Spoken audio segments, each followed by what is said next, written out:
United States Air Force Colonel and former Deputy Base Commander of RAF Bentwaters near Woodbridge in Suffolk. He saw service in Vietnam, Japan and Korea. As we know, he was assigned to RAF Bentwaters as Deputy Commander. The Rendlesham Forest incident of late December 1980 occurred shortly afterwards, after his arrival. I'm sure he'll correct me if I'm wrong about that. He was an important witness to the events surrounding the sightings.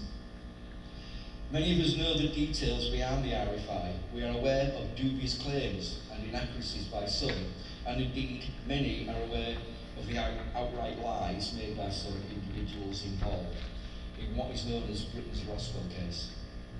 In June 2010, Colonel Holt issued a notarised affidavit, a statement of facts in which he summarised the alleged events of the Rendlesham Forest UFO incident and concluded, "I believe the objects that I saw at close quarter were extraterrestrial in origin, and that the security services of both the US and the UK have attempted, both then and now, to subvert the significance of what occurred at Rendlesham Forest and RAF Bentwaters by the use of well-practiced methods of disinformation."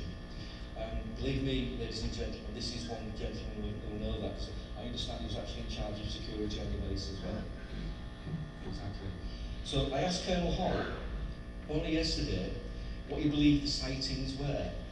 He simply replied, "We had intelligent control," or words very much to that effect. There are many believers as well as sceptics to Colonel Holt's own story, but he has always shown professionalism, calmness, and his story has never wavered since the day back in 1980. But this is all public knowledge, and this is where I was going to do my talk about him. So I'll cut that bit out, and this afternoon I'm privileged and indeed honoured to welcome Colonel Holt here today to East Yorkshire and to Hull, to the second Outer Limits Magazine conference and our first international event. Ladies and gentlemen, Colonel Charles Holt.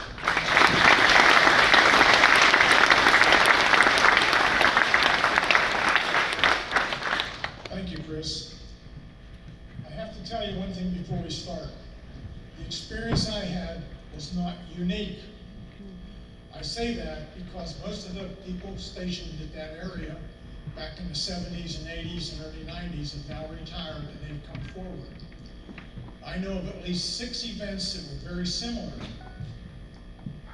The big difference was there were no senior officers present, and most of the people involved were junior enlisted people, and they were quietly shut up. In one particular instance, the police actually opened fire with automatic weapons at one, obviously to no effect. But I know for a fact, and I have names, dates, and places of 6 other incidents where similar glowing objects were seen, where objects were seen over the weapons storage area. There was penetration of a secure area, frightening. The only reason I have come forward is there's a lot of disinformation out there, a lot of nonsense, and we'll go into this a little later. And I thought it was so important to get the truth out so people know actually what happened. And I've been